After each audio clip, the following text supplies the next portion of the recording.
বন্ধু, কর্মচারী সমাজ সামগ্রিকভাবে সকল কর্মচারী সমাজ আজ আগামী যে সোমবার 18ই মে 2026 সেই দিকে তাকিয়ে আছে। আমরা প্রত্যেককেই বলেছি যে আপনারা নয়া সরকারের যে মুখ্যমন্ত্রী মাননীয় শুভেন্দু অধিকারীর মন্ত্রিসভার বৈঠকের পর আমাদের বেতন কমিশন বকেয়া ডিএ মামলার যে বকেয়া পাওনা সেই সম্বন্ধে কি বার্তা পরিবেশন করে সেটা কিন্তু আমাদের সকলেরই শোনা উচিত। এর মধ্যে অনেকেই প্রশ্ন করেছেন ডিএ মামলা এই মুহূর্তে কোন অবস্থায়। আমি এর আগেও বলেছি যে ডিএ মামলা, দেখুন, গত 4 তারিখ যেদিন কাউন্টিং হয় সেদিন সরকারের যে advocate on record Kunal Mimani registrar of কোর্টের কাছে একটা প্রে করে 3 সপ্তাহ পিছিয়ে দেওয়ার জন্য ডিএ মামলাটি। আমাদের 6 তারিখে মামলা ছিল, কিন্তু মামলাটি হয়নি। 4 তারিখের পর 6 তারিখ মামলাটি হয়নি। মামলাটিকে আমরা যে এগিয়ে এনে সেই মামলা যে কি হয় বা কি করবে না সেই ব্যাপারে আমরা কিন্তু অগ্রসর হচ্ছি না। কারণ স্বাভাবিকভাবে নয়া সরকার এসছে, নয়া সরকারের তরফ থেকেই আমরা মনে করছি 3 সপ্তাহ মামলাটি পিছিয়ে দেওয়ার কথা বলা হয়েছে। তার যে নমুনা বলা হয় বা উদাহরণ বলা হয় আগামী যে সোমবার, সেখানে কি বার্তা দেয় সেটা আমাদের কাছে অনেকটাই মূল্যবান। এখন প্রশ্ন হলো যে 7ম বেতন কমিশন এবং 5ম বেতন কমিশনের মহার্ঘ ভাতা, বকেয়া মহার্ঘ ভাতা। দেখুন, একটা কথা তো বাস্তব, রাজনীতিবিদরা কিন্তু এই বেতন কমিশন বকেয়া দিয়ে কিভাবে নির্ণয় হয়, কিভাবে দেওয়া হয়, এই বার্তাগুলো তারা বলতেও পারবে না এবং জানেও না, তাদের জানাটা সম্ভবও নয়। তাদের সহযোগিতা করে অর্থ দপ্তরের যে আমলারা আছে। এই 15 বছর অর্থ দপ্তরের যে সকল আমলা এই বিগত সরকারের তাবেদারি করে গেছে, তারা কিভাবে ডিএ হয়, কিভাবে বেতন কমিশন হয়, সেটা তাদের এখন সেই জ্ঞানটুকু আছে কিনা সেটা নিয়েও কিন্তু আমরা প্রশ্ন তুলতে পারি। এই যে ফিনান্স দপ্তরের যে অ্যাডিশনাল চিফ সেক্রেটারি, তিনি কি করছিল বলুন তো? গত 4 তারিখ পর্যন্ত এপ্রিল মাসের কি করছিল? তার সিদ্ধারা বলে কিছু নেই? তিনি জানেন না যে বকেয়া ডিএটা সর্বোচ্চ আদালত দিতে বলেছে? কম পাই বেশি পাই যেভাবেই দিয়েছে, এক শ্রেণীর কর্মচারী পেয়ে গেছে আর এক শ্রেণীর কর্মচারী পায়নি। কেন হবে তা? গ্যারান্টি রেট কর্মচারীদের সব ক্যালকুলেশন হয়ে ফিনান্স দপ্তরে চলে গেছে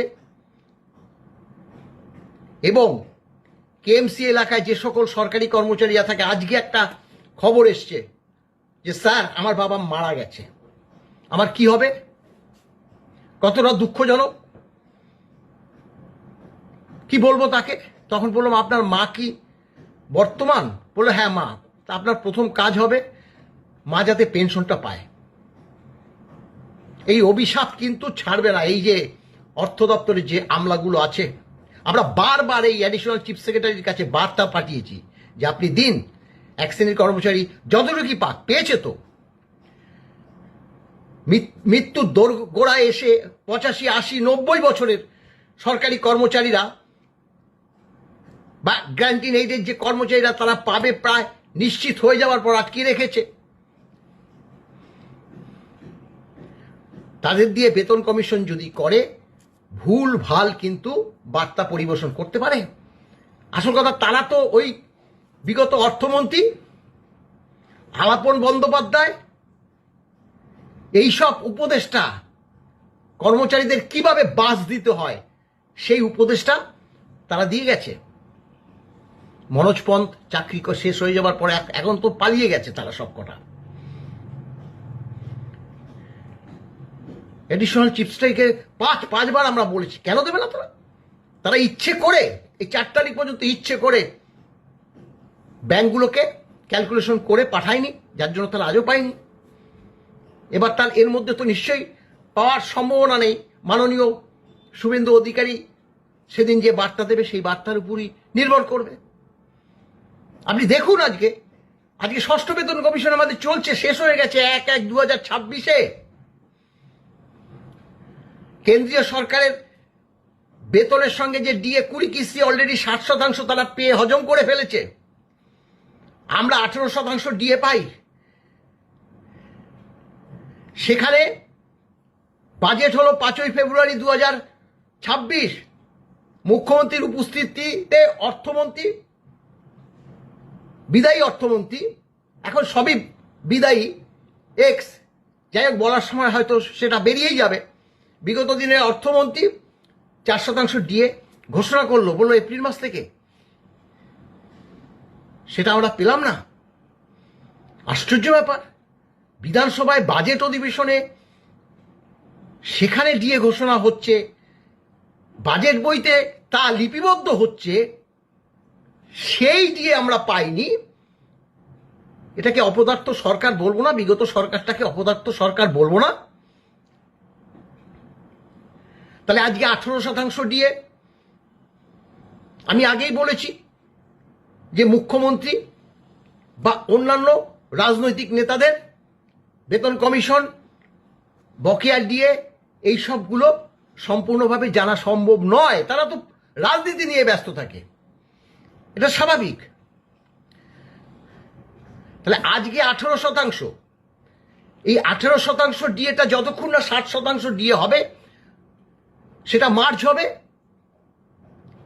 এই আমাদের ষষ্ঠ বেতন, আরেকটা কথা বলে নিই, আমাদের ষষ্ঠ বেতন কমিশন ইকুইভ্যালেন্ট সপ্তম বেতন কমিশন, কেন্দ্রীয় সরকারের সপ্তম বেতন কমিশন। তার মূল কারণ হচ্ছে 2060 সালে ফার্স্ট যখন বেতন কমিশন হবে আর কি, তখন বেতন কমিশন হয়নি। মানে আমাদের এই রাজ্যের ঘোষ এবং কুণ্ডু নামে সেই সময়কার 2 আমলাকে নিয়ে একটা পে কমিটি করেছিল। তারপরে 71 থেকে ফার্স্ট, সেকেন্ড, থার্ড, ফোর্থ করে এরকম বেতন কমিশন হয়েছে। তাহলে ওই কমিটিটার জন্য আমাদের একটা বেতন কমিশনের সঙ্গে মানে শুনতে বুঝতে মনে হয় যে আলাদা, কিন্তু না, আমাদের ষষ্ঠ, কেন্দ্রের সপ্তম। তাই আমাদের যা বেতন, কেন্দ্রেরও তাই বেতন। আমাদের বেতন 1 নম্বর 17,000 টাকা ষষ্ঠ বেতন কমিশনে, কেন্দ্রের 18,000 টাকা। তার এটাও কিন্তু অনেকে বলে কেন্দ্রের তো বেশি বেতন। না, কেন্দ্রের বেশি বেতন না, আমাদের 17,000 টাকা, তাদের 18,000 টাকা হয়েছে এই কারণে আমাদের 1 নম্বর স্কেলের রিক্রুটমেন্টের যে মিনিমাম কোয়ালিফিকেশন সে গ্রুপ ডি যে হয়, সেখানে 8 পাস হলেই হয়ে যায়। অথচ কেন্দ্রীয় সরকারের কোনো 8 পাসে কোনো সরকারি কাজে নিয়োগ হয় না। সেখানে হচ্ছে মিনিমাম কোয়ালিফিকেশন ম্যাট্রিকুলেশন, তাই তাদের 1,000 টাকা বেসিকে বেশি। তো এই যে 18,000 টাকা, এই 18,000 টাকার সঙ্গে 60% ডিএটা যোগ হবে। তারপরে পে কমিশনের যে চেয়ারম্যান বা তার যে কমিটি, তারা সেই সময় দেখুন কতগুলো জিনিস আছে। সেই সময় যখন হবে তখন খাদ্য, বস্ত্র, বাসস্থান, শিক্ষা, স্বাস্থ্য এবং কিছুটা অতিরিক্ত ব্যয়ও আমাদের তো হয়, কিছুটা সঞ্চয় করি। এগুলোর উপর নির্ভর করে নূতন বেতনটা কতটা হবে সেটা পে কমিশন ঠিক করে। এবং এটার কিন্তু আমাদের যে বেতন কমিশন হবে, কেন্দ্রীয় সরকারের যে এখন বেতন কমিশন হয়ে কাজ শুরু হয়ে গেছে, তারা যেভাবে নির্ধারণ করবে ঠিক সেটাই কিন্তু আমাদের হয়। কারণ এটা তো সর্বক্ষেত্রে, এখানে তো দেশ, পশ্চিমবঙ্গ তো একটা দেশের অঙ্গরাজ্য, দেশ হিসাবেই এখানে ক্যালকুলেশনটা হয় এবং আমাদের যা বেতন এবং সেম কেন্দ্রীয় সরকারের সেই বেতন হবে। এই হচ্ছে নিয়ম।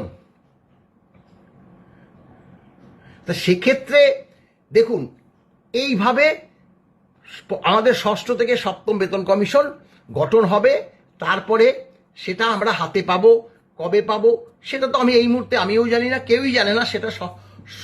সেটা এই সরকার বলবে, বর্তমান সরকারের মাননীয় মুখ্যমন্ত্রী বলবে।